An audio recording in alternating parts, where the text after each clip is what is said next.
અમે અમારા લગભગ 100 થી વધુ ઉમેદવારોને સેફ સાઇડ કરી દીધા છે. સેફ સાઇડ એટલે કે એક જગ્યાએ એકત્રિત કરીને એમને સૂચનાઓ આપવામાં આવી છે.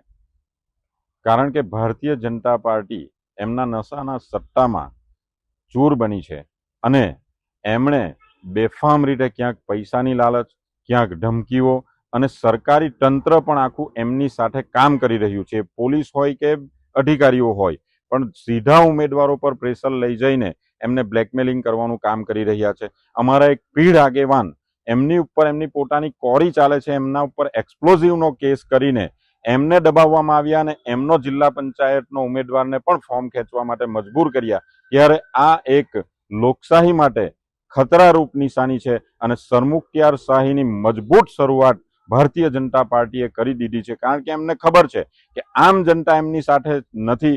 એમનો ભ્રષ્ટાચાર છાપરે ચડીને પોકારે છે, બેરોજગારી છે અને જે રીતે એ લોકોનું શાસનમાં બેફામ બન્યા છે ત્યારે એમની સાથે આમ જનતા નથી.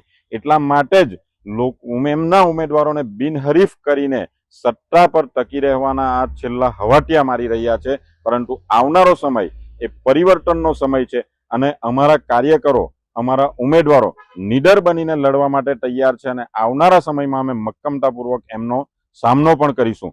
કેટલાક ઉમેદવારોને ધાક ધમકીથી ઊંચકી જઈને પણ ફોર્મ ખેંચાવવામાં આવ્યા છે. એ ખૂબ જ ગંભીર બાબત છે અને અત્યારે જ ઉમરગામમાં પણ જે મામલતદારશ્રીએ સુસાઇડ કર્યું છે એમના ઉપર પણ કેટલાક ફોર્મ ખોટા પાડવા માટેનું પ્રેશર હતું અને એ જ પ્રેશરમાં એમણે સુસાઇડ કરવાની ફરજ બની. ત્યારે આવનારો સમય અધિકારીઓએ પણ ચેતવાની જરૂર છે કે આ આવનારો સમય એ ભારતીય જનતા પાર્ટી જે રીતે શાસન કરાવી રહી છે એ દેશ માટે, આમ જનતા માટે ખૂબ જ આવનારી ખતરાની ઘંટડી સમાન છે. ત્યારે આવનારો સમય એ પબ્લિકે પણ ચેતવાની જરૂર છે, લોકોએ ચેતવાની જરૂર છે અને આમ જનતા એમની સાથે કદી ઊભી રહેવાની નથી. એ પાર્ટીને પણ ખબર છે. અમે અંત સુધી અમારા કાર્યકરો અને અમારા ઉમેદવારો સાથે લડી લેવાના મક્કમ નિર્ધાર સાથે આગળ વધી રહ્યા છે. ત્યારે જ ન્યૂઝરૂમ ગુજરાતની યુટ્યુબ ચેનલને સબસ્ક્રાઇબ કરો અને ઇન્સ્ટાગ્રામ અને ફેસબુક પર ફોલો કરો.